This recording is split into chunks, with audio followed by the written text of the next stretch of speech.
nous sommes là aujourd'hui pour vous présenter un plaidoyer.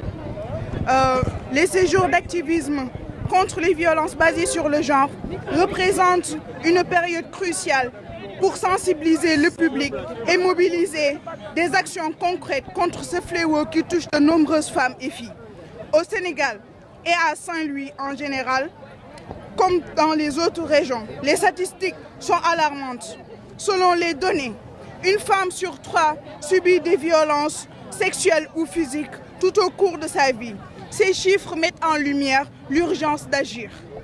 Selon l'Agence nationale de la statistique et de la démographie, l'ANSD du Sénégal, les données sur les violences faites aux femmes et aux filles sont préoccupantes. Environ une femme sur 3 subissent des violences physiques ou sexuelles au cours de leur vie.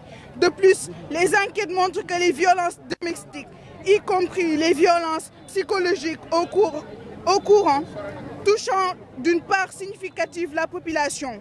Environ 31,9% des femmes âgées de 15 ans ou plus subissent des types de violences dans les régions de Diourbel. Dans cette prévalence plus élevée, 42,6% du lot. Saint-Louis totalise 23,4% hors union et conjugale. Ces chiffres révèlent également que les violences sont souvent exacerbées par les facteurs socio-économiques tels que la pauvreté, le manque d'éducation des femmes vivant dans les zones rurales, comme certaines parties de la région de Saint-Louis, sont particulièrement vulnérables. L'implication des autorités est essentielle dans la lutte contre les violences basées sur le genre.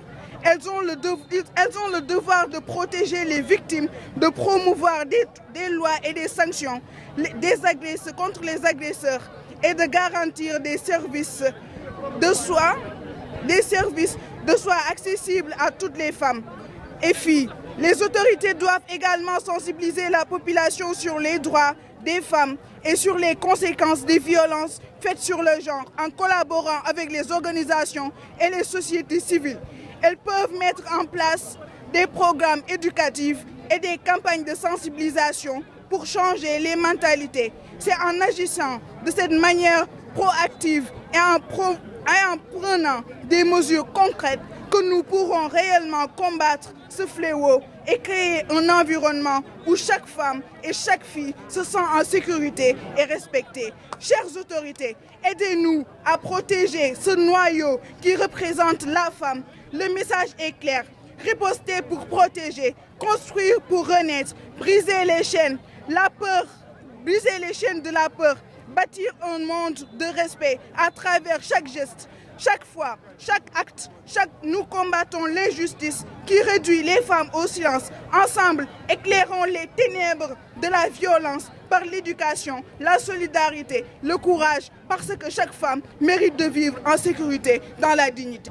Marche bi ni nag séjour d'activisme moo tax tey jii ni ñu ñëw fii pour xeex lépp li nga xamante ne moom mooy violence basée sur le genre ak xeetu métital yi nga xamante ne ñoo ngi koy métital jigéen ñi si biir kër yi si mbedd yi si école yi ak si bërëbu liggéeyukaay bi. tey jii ni ñun li nga xamante ne moo ñu fi tax a jóg mooy waxtaan ak population yi waaye aussi def le tout ba autorité yi nga xamante ne ñooy autorité compétente yi ñu mën a dégg suñu ay plaidoyer dégg suñu ay mbir ngir àndandoo ak ñun xeex li nga xamante ni moom mooy métital yi nga xam ñoo ngi koy métital jigéen ñi ak xale yi jigéen ñi ak ñi nga xamante ñoo nekk si école yi que ça soit bërëbu liggéeykaay kon mi koy waxantee léegi. donc ñun lenn rek la ñu am mooy waxtaan mais aussi jéem a trouver ay solutions yoo xamante ne dañu mën a permettre ëllëg si biir ñu mën a taxaw tey jii ñu comptabiliser zéro violence si école yi zéro violence fi nga xamante ne moom mooy si kër yi zéro violence si bërëbu liggéeykaay ndax tey bépp jigéen boo xamante ni yaay nga bépp jigéen boo xamante ni doom nga bépp jigéen boo xamante ni sœur nga mérité nga li nga xamante ne moom mooy respect mérité nga li nga xamante ne moom mooy protection de la part de tout le monde. kon tey suñu taxaw tey jii nii suñu taxawaay mooy ñu taxaw seen ak seen ay yelleef mu mën a jaar yoon lépp rek ñu mën ko def si respect ak si li nga xamante ne moom mooy harmonie. acteurs yi nga xamante ne nag ñoo fi taxawal tey jii que ça soit CDPE AEMO ñi nga xamante ne ñoom ñooy AFE ak Forgel ñeen ñi nga xamante ne ñëpp ñëw nañu ànd ak ñun si lutte bii nii tey lenn rek la ñu bëgg mooy jigéen ñi ñu jox leen ak yelleef nga xam ne moom la ñu méritool que ça soit fii si Ndar ak Sénégal fii nii partenaires yi nag tey jii nii ñi nga xamante mooy ministère de la femme ñi nga xamante ne ñoom ñooy projet bi nga xamante ne moom mooy PRDC jàppale nañu ci marché bi bu baax a baax pour que ñëpp ñu mën a dégg li nga xamante ne mooy suñu cri de cœur kon tey nañu taxaw ñun ñëpp ñu jàppale jigéen ñi jàppale ñi nga xamante ne ñoom ñooy xale yi pour que lépp li nga xamante ne moom la ñu wax ñu def ko ci pour seen àq ak yelleef ñu mën koo respecter.